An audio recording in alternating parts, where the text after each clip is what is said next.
Tem duas frases no filme Batman, o Cavaleiro das Trevas, que não saíam da minha cabeça durante o discurso do Alexandre de Moraes na diplomação do presidente Lula no TSE. A primeira é a forma que o comissário Gordon descreve o Harvey Dent em seu velório. Ele foi um herói, não o herói que merecemos, mas o que precisamos. A segunda é do próprio Dent, quando ele detalha o trabalho do Batman e o dele como promotor de justiça. Ou você morre um herói, ou vive o bastante para ver você mesmo se tornar o vilão. Olha só, eu não vou cometer a bobagem de falar que Moraes é um herói, tá? Cá entre nós, toda vez que a imprensa cai nessa armadilha, ela erra feio. A gente já fez isso com Joaquim Barbosa, depois com Sérgio Moro, e deu no que deu. Fora que comparar ministro do Supremo com o Batman, com as capas pretas, é clichê demais. Eu tô mais interessada mesmo na metáfora do Harvey Dent, o mocinho bem-intencionado, que se transforma no vilão duas caras. E mais pelas ressalvas do que pela glorificação do personagem. Ainda mais com as cenas à la Gotham City que se espalharam por Brasília horas depois da diplomação. Ah, uma trivia, bem rapidinho. Hoje, 13 de dezembro, é aniversário do Alexandre de Moraes. Ele nasceu no dia 13 de dezembro de 1968. Sabe quem também nasceu nessa data? O AI-5. Antes da gente falar de Moraes e de terrorismo, faz uma pausa rapidinho, se inscreve no canal do Meio aqui no YouTube e, se puder, assina o conteúdo premium do Meio. São só R$ 9,90 por mês e eles fazem toda a diferença pra gente.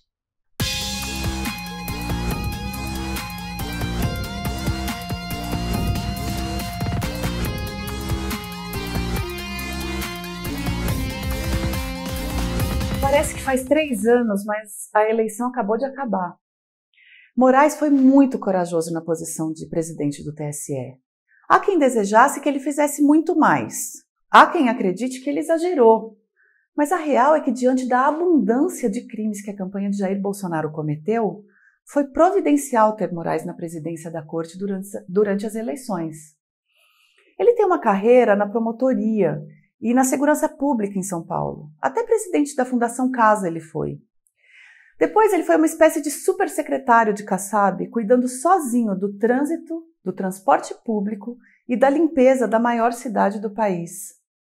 Ele sempre foi mais à direita ali no espectro político, tocando tudo num estilo bem linha dura com o crime. Não é de se acovardar, não. A gente gostaria de ter 11 Aires Britos com sua poesia e sua doçura na visão de mundo e na visão de justiça? Até gostaria, mas Moraes não é o ministro que a gente merece, mas sim o que a gente precisa. No momento de ameaça extrema à democracia, ao Estado democrático de direito, é de se especular que entre os 11 magistrados do Supremo, ele talvez fosse o único com o perfil de encarar as milícias reais e digitais do governo Bolsonaro. Pois bem, na diplomação de Lula, Moraes foi aplaudido por quase 1 minuto, de pé, por uma plateia majoritariamente petista. Ele diplomou também o seu ex-chefe, o Geraldo Alckmin. Juntos, os dois pegaram pesadíssimo com protestos de professores, estudantes, de gente mais à esquerda. Mas é aquilo, os tempos são outros. E a mão pesada agora é para punir criminosos, extremistas e antidemocráticos. Palavras de Moraes ontem, tá? Ele foi super aplaudido de novo quando ele prometeu que os golpistas estão sendo identificados e serão punidos integralmente. Bom, Moraes então foi para a casa do Cacai, o advogado celebridade que recebeu Lula para comemorar a diplomação. Enquanto isso, os golpistas se articulavam para tocar o terror, e eu acho que eu nunca tinha usado essa expressão tão literalmente, lá em Brasília, para vingar o pedido de prisão expedido por Moraes de um pastor indígena bolsonarista. Isso, um pastor indígena bolsonarista acusado de tráfico de drogas. Uma dessas jabuticabas que só o nosso país é capaz de produzir. O pastor José Acácio Serene Chavante foi preso na noite de segunda e levado para a PF. Serene Chavante tinha convocado manifestantes armados a agirem para impedir a diplomação dos eleitos. Moraes mandou prender. Bom, quem viu sabe que o que os bolsonaristas fizeram na região central de Brasília ontem se chama Terrorismo, nada menos.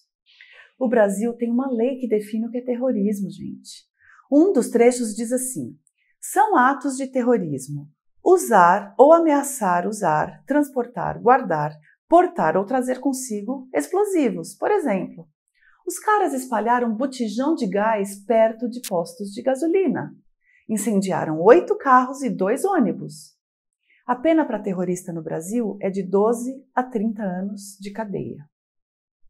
Agora, o artigo 3º da lei diz também que é crime promover, constituir, integrar ou prestar auxílio, pessoalmente ou por interposta pessoa, à organização terrorista. Aí é que repousa a expectativa que Xandão criou de punir integralmente quem atenta contra a democracia. O presidente Jair Bolsonaro reemergiu de seu estado letárgico, incitou sua seita a reagir, dizendo que nada está perdido. A rede bolsonarista de comunicação segue ativa, pedindo golpe, financiando o terrorismo. Um dos golpistas, o blogueiro Oswaldo Eustáquio, está se escondendo dentro do Palácio da Alvorada, agora. O que vai ser feito sobre isso? Quanto tempo vai levar? No dia da eleição, quando a Polícia Rodoviária agiu diretamente para interferir no resultado, Moraes foi esperto, baixou a fervura. Tudo que o bolsonarismo quer é que as instituições endureçam para justificar um recurso da garantia da lei e da ordem por parte do governo federal. Ok, mas e agora? Gente, o governo está moribundo. O ministro da Justiça atual estava jantando. E ele fez um tweet vazio sobre os atos terroristas. Ninguém foi preso. Ninguém. Eu não vou nem fazer o jogo fácil do imagina se fosse um protesto de movimento social, de esquerda. Porque não precisa imaginar. A gente sabe como esses protestos são reprimidos. O próprio Moraes sabe. Eu achava que o que transformaria o herói Moraes em vilão seria ele ficar tempo demais com essa postura de justiceiro, testando os limites do que um único homem pode fazer para defender a democracia de um país sem se tornar um autoritário. Mas agora eu acho que o Brasil precisa de mais uma sequência de atos de coragem de Moraes, com urgência, antes da posse, no dia 1º. É preciso desmantelar o golpismo, da criatura que está ali tacando fogo em carro, ao líder do movimento, que está lá instigando a sua seita. Se errar a mão aqui, Moraes pode se ver virando o vilão da história, a essa altura, por ser complacente demais.